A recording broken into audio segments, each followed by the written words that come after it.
Appreciate that very much, and welcome to everybody who's joining us. I appreciate you giving us a few minutes of your time on a Friday.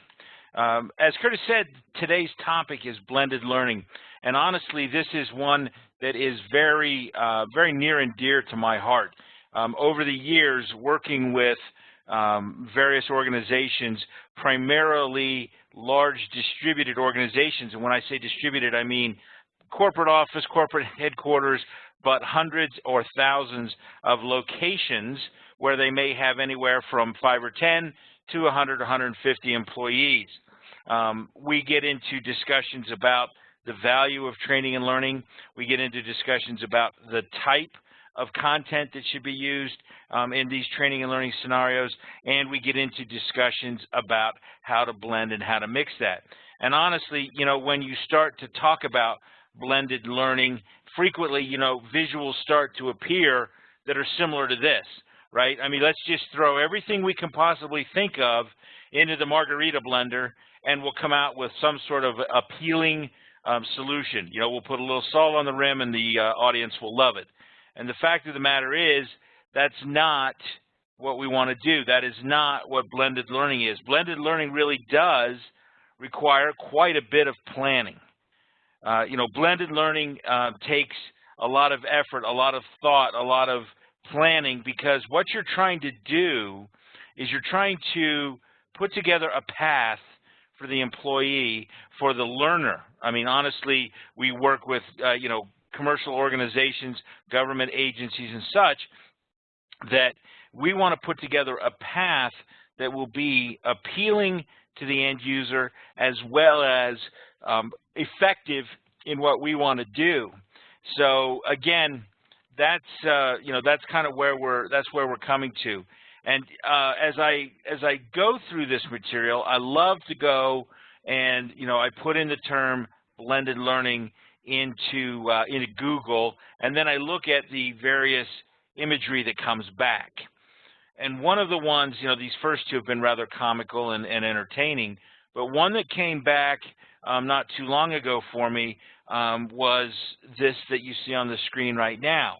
And blended learning is the organization of multiple learning types into a path or into a collection of education that will allow the learner, in most cases our employee, it will allow our employee to go through the material in a way that is appropriate for them. Now, again, I'm going to talk to quite a bit of this chart right here slowly, but what I want to put on the screen right now is simply this. Blended learning is an organized approach that will allow the student to have control over how they consume this. Now, we may tell them that they have to complete portion A before they can move to portion B. They may have to watch certain material before they can participate in a different portion of the blended learn. We don't just throw it wide open to them to do everything that they want, but we do put it out there so that they can choose the pace at which they go through the material, and so that we let them do it whenever possible from the place that they want to do it. Now, many of the organizations that I've worked with tell me that, hey, you know what, much as we would like to say, hey, our employees can watch it on their own mobile devices and from home and different things, labor law and labor rules require that we pay them for time that we ask them to take training. That's only fair, it's reasonable, and the only way we can control that is if they are in our facility and on the clock. So fine, your pace and your organization does not put it in place such that the learners can do it from home. And also, the idea of using the employee's own device, it's transitioning right now. 2 years ago, the answer was flat no. We don't. We will provide all the tools. We don't want the employee bringing their own tool, and we don't want to, candidly risk using their data plan or something like that. That's maturing in the industry right now. The idea that, hey, you've got the smartphone, you've got the tablet. We jokingly call the larger smartphones phablets. You have these tools, and you can jump on our store Wi-Fi or our location-based Wi-Fi, and you can take this content. So again, blended learning is a formal and organized education program. But one of the key things is let's give them student control. Some people will tell you that blended learning is a combination of what we'll call brick and mortar classrooms. So, I sign up for a class, it's offered at 9 a.m. on Tuesday the 27th of the month, and I'm able to go to that class and I interact with the instructor firsthand, and that is portion A of blended learning. Portion B of blended learning is the online, whether that's watching videos or taking a computer-based training course, a CBT, or something like that. I prefer to mix in and say that blended learning is a mixture of classroom and online, but personally, I like to extend the classroom definition to include virtual classrooms. The simple fact of the matter is, when you talk about instructional design, when you talk about training individuals, whether you're talking about students at the university, students in primary or secondary education, or you're talking about employees and staff, the simple fact of the matter is the classroom is the best place to put that information together. It gives you some key things. First of all, live face-to-face with the instructor. Second of all, the ability to interact with your fellow students, your fellow learners, your peers.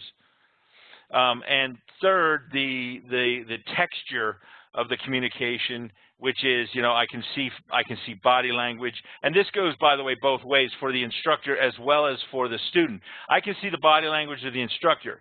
And I think everyone understands, if the instructor is passionate about their subject, they're going to be a more successful and a more capable instructor. And the students will pick up on this. And so if you have a classroom setting, you can do that. And then the other way around as well, which is the instructor can watch the student and understand if they're getting it. Does everyone understand this? Yes, yes, yes, yes. But if I can see you saying yes, but your eyes are down, or you raised your hand yes, but you're looking away, I'm probably going to sense that you simply don't want to acknowledge in front of others, and I can make adjustments. I can go on the fly. But classroom is not only the best, it's also the most expensive. I have to have the physical real estate. I have to have the subject matter expert, present. I have to bring the students to a particular location. Virtual classrooms eliminate some of that.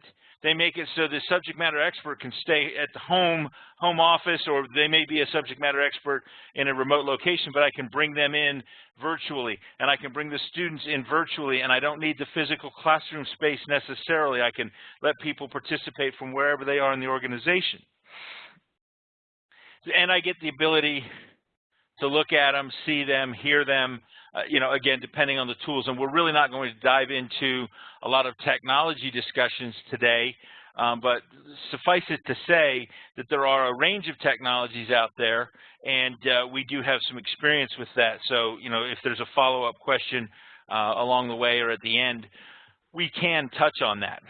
But there's technologies that allow you to, at a minimum, hold it with a telephone bridge, and at a maximum, hold it with a live video broadcast, and different ways for the students to interact. So again, I'm one that says classroom mixed with online, but the classroom can contain both live and virtual classrooms. Whether they are in person or virtual, it is the place where you have the opportunity to do the most good.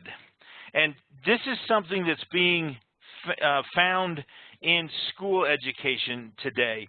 We're striving to change the classroom to be more of a mentoring experience and less of a introduction of the material and learning the basics of the material. What we're trying to do is we're trying to say, hey, go out here, go through these online experiences, read this material. You know, I joke all the time. Even back 100 years ago when I was in high school and college, the instructors would give us information and syllabuses and tell us to go read material ahead of the class. Invariably, one or two did, the majority did not, and classroom wound up more about the instructor giving us what we could have gotten externally, and we didn't get the true value of the instructor, which was their experience and their knowledge of the subject to help us understand.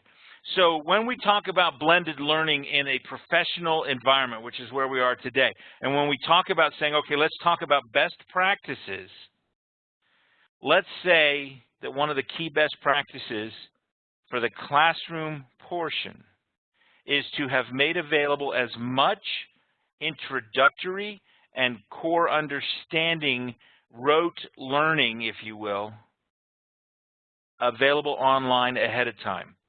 And now when I show up in a live classroom or a virtual classroom, now what I'm getting is I'm getting a refinement of my understanding. I'm getting mentoring. I'm getting the opportunity to interact with the subject matter expert, the instructor, and also my fellow learners. Okay, let's take an example for a minute. If I'm going to teach a group of employees across my entire organization how to use a new piece of technology or a new system in our organization, I would venture to tell you that 85 to 90% of the instruction, of the learning, can take place virtually outside of the classroom, virtual or otherwise, can take place online. Why? Because basically it's rote learning. Here's what the log-on screen looks like. Here's what this system screen looks like. If you want to perform function A, touch here. If you want to perform function B, touch there. If you're performing function C, you need to know this bit of information in order to complete the transaction. So if I'm teaching my organization how to use a new point-of-sale system, or how to use the new timekeeping system, or how to use the new benefits registration system, I can do 85 or 90% of that online. And then what I can hold is I can hold live or virtual classrooms where the occasional question, the odd question can be asked, wait a minute, what about this situation or that situation? And you get the benefit of the instructor. Rather than the instructor spending 45 minutes out of a 60-minute class explaining what I just said, click here, touch here, do this, they can be talking about the variances and the variables. So if I'm teaching that kind of, if I'm teaching how to use a piece of technology or a piece of software or a process, I'm going to do a large portion of my learning online. Now, switch it around. I want to teach, and I apologize to those in the audience who are not in the retail space. A lot of my examples are retail-centric, but they apply to anywhere that I have frontline associates and distributed employees, whether they're entry level or they're seasoned seniors. These topics and these things do apply. But I'm going to teach my organization, my frontline associates, how to deal with a customer return. Okay. Now there is some system side to this, but I'm going to flip it around and tell you that in a blended learning situation, probably 85% of what you want to teach them actually comes in the classroom situation, the classroom setting. Because I'll teach you how to use the system, how to, return the item, click it, shoot it, get the amount back on the person's credit card. But the soft skill that I want to teach you is how to get them to repurchase something else while they're there. Wow, you just got $27 of credit back on your credit card, or store credit, depending on our policy. May I interest in you? Why are you returning it? Was it defective? Was it the wrong size? Was it the wrong color? May I help you go and select the proper size and the proper color? These soft skills will take some role play. They'll take some interaction. They'll take experiences being shared. The subject matter expert will say, I've been doing this for 25 years and this is what I see. This is what I know about the people when they come. Students in the class will say, yes, I've been doing this for 5 years and I know that if I say this and this and this, they'll go and it'll be a better experience. that kind of soft skill training, you need to do that more in the classroom, virtual or live. So when you talk about blended learning and you talk about classroom versus online, be sure to stop and think about what it is that you're trying to teach, and then then pattern and schedule the pieces that you use to do that. Now, I said earlier, we're really not touching on technology in this, and let me tell you a little bit why. I've worked with a lot of organizations, and a lot of these organizations come and they say, wow, the idea of a virtual classroom where subject matter expert is in a studio at our home office and all of the learners can go into a training room at our remote sites, and there's a big TV on the wall and they can watch it live, and it's like the most incredible experience, and it's so cost effective, but our budget will never allow us to get there. Or my company will never put that much energy into training. This is what I would tell you. And a good friend of mine, Dr. Phil Westphal, he's a retired Air Force colonel who goes back and continues to work with the Air Force. He sat me down one time, because I'm a technology guy and I get worked up about the technology, I get excited, but he sat me down one day and this is what he told me. He said, Mike, you can have all the technology in the world. You can have the coolest new tablets. You can have HD video. You can have all of the whiz and the wang bang that you possibly want. But if the student doesn't want to learn, they're not going to learn. And conversely, you could write some notes on the back of a napkin about a topic, give it to someone who wants to learn, and they will learn, because they'll take whatever little bit you gave them and they will pursue the knowledge on their own. So when you talk about blended learning, when we lay up there best practices about blended learning and how to use technology to deliver that, don't get caught up in the technology. Don't let the cost of what you think would be the ultimate system be a hurdle, a preventer to getting started. Sit back and ask yourself, how can I make it appealing to the student, to the learner, to the employee to want to participate, because then they will participate in whatever way I deliver the training. And of course, you want to make the training interesting, okay? 4-hour recorded classes are not interesting. Do all of the things that our instructional design people know today, and that is small bite-sized chunks, repeat it 3 times, teach them, do this, do that. Be sure you use all that live or online training. And make sure that you are taking healthy use of video. We have the tools to create, and we have the tools to participate with video everywhere today. These are no longer hurdles. I have worked with executives and store managers who record their daily message, and they put it into the system, and second and third shift come in, and they don't get to hear it live, at the doorway from the store manager, but they get to watch it on their device or on a screen near the time-in clock before they go on shift.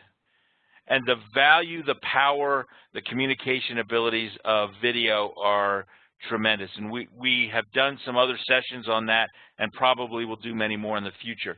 So my point to you is this. One of the key best practices of training and learning is the use of video. But let me come back around and say this about blended learning and best practices.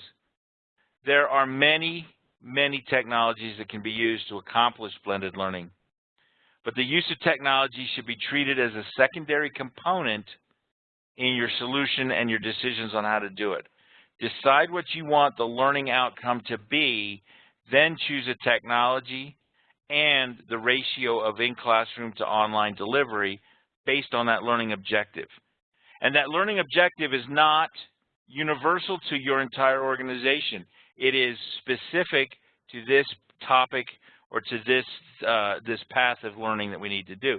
As I said before, system training, more online than classroom.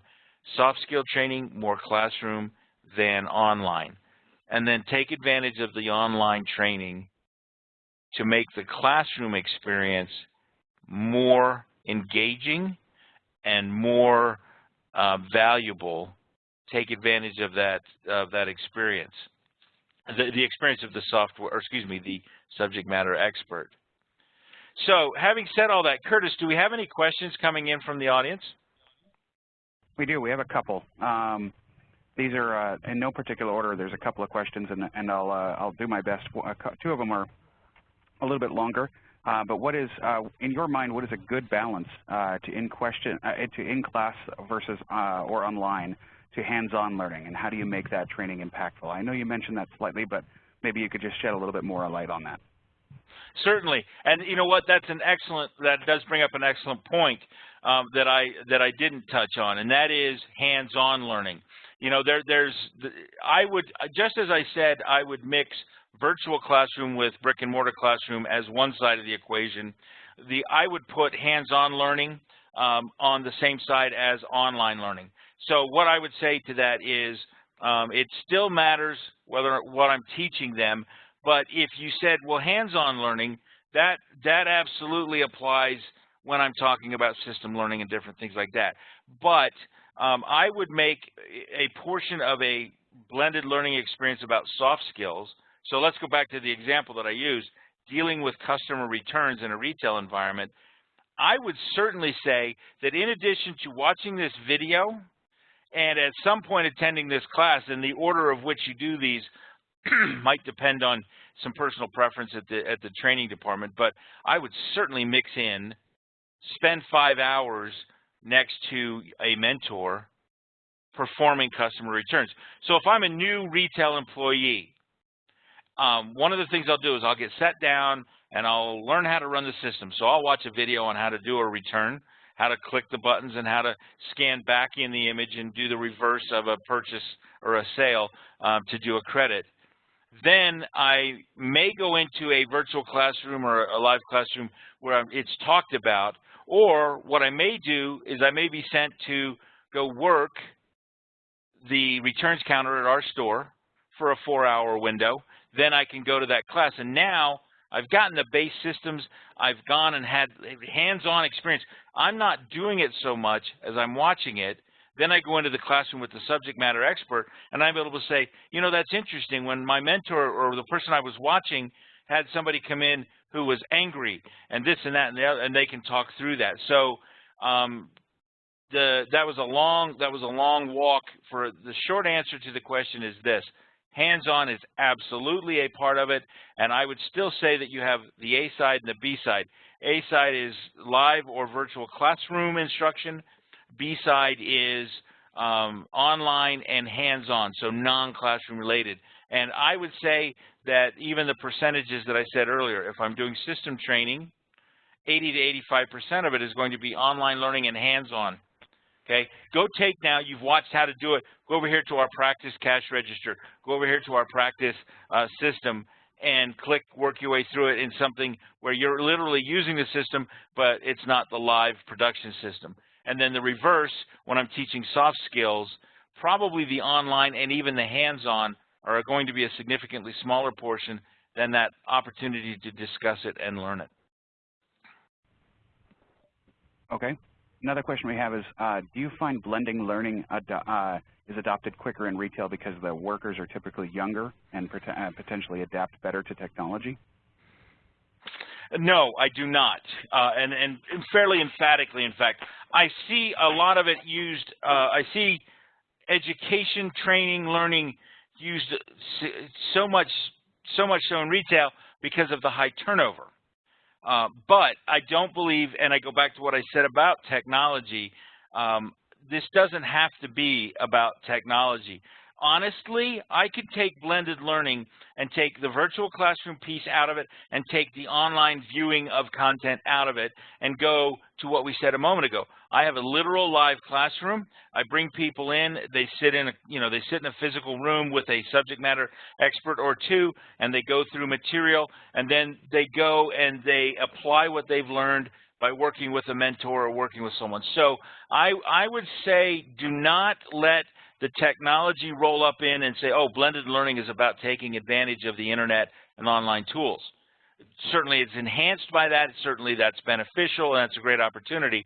But if I had an organization that had average tenure of 5 to 10 years and an average workforce age of above 40, think financial consultants or something like this, where there's going to be a lot of people with some years and some experience in this. I would still say that blended learning is important, and I would say that you're going to have again, the classroom style and then the outside the classroom style. One of the clients that I've worked with in the past, literally, they had a system that allowed them to say, watch this online material, read this online material, and then they could put tasks into the career path or into the learning path.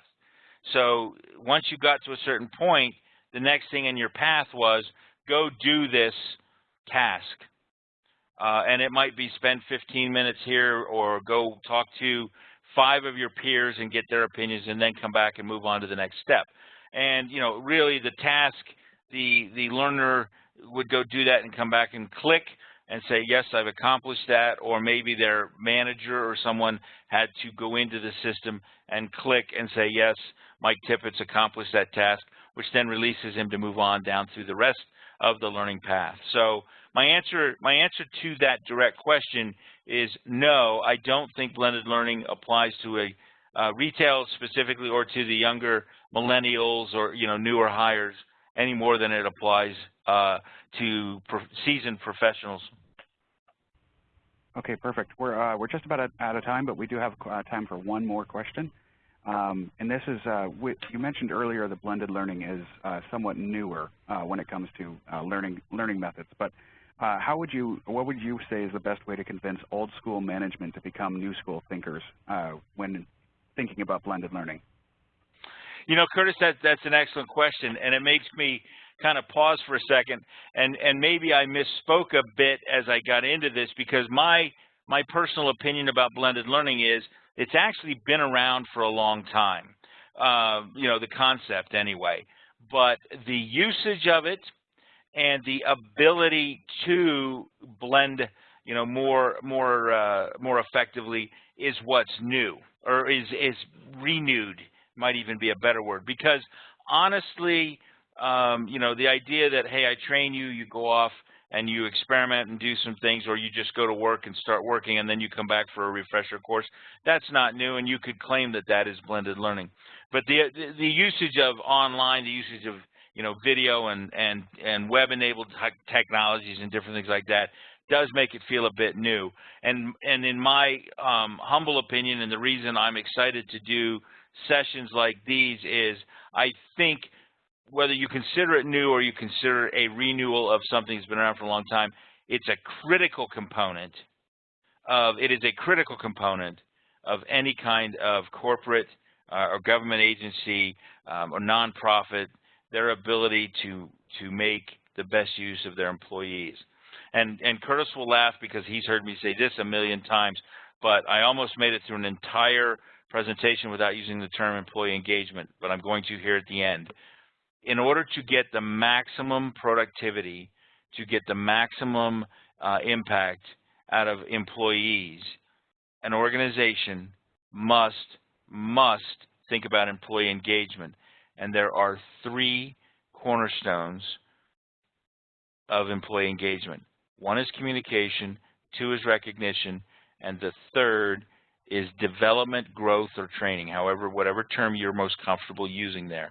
And that 3rd piece is very, very important and is where blended learning can give you the most impact. So when you stop and you say, how can I reduce employee turnover? How can I make my employees more comfortable, doing better, more productive at their jobs? I need to invest in them, and one of those cornerstone areas is in growth and development, and I do that by offering them a robust, blended learning path. Okay, perfect. Well, Mike, thank you very much for your time this morning and your expertise. It was definitely very awesome to hear from you with your experience. We would encourage those on the call to continue the conversation with Mike Tippets. He's very active across social media channels. You can find him on Twitter at HughesMediaVP. Again, that's at HughesMediaVP, all one word. Or you can, of course, follow him on LinkedIn or Hughes on LinkedIn as well, simply searching for the terms HughesOn. We again thank you for your time this morning, and we look forward to working with you in whatever capacity we get the opportunity to. Thank you so much, and have a great day. Bye-bye now.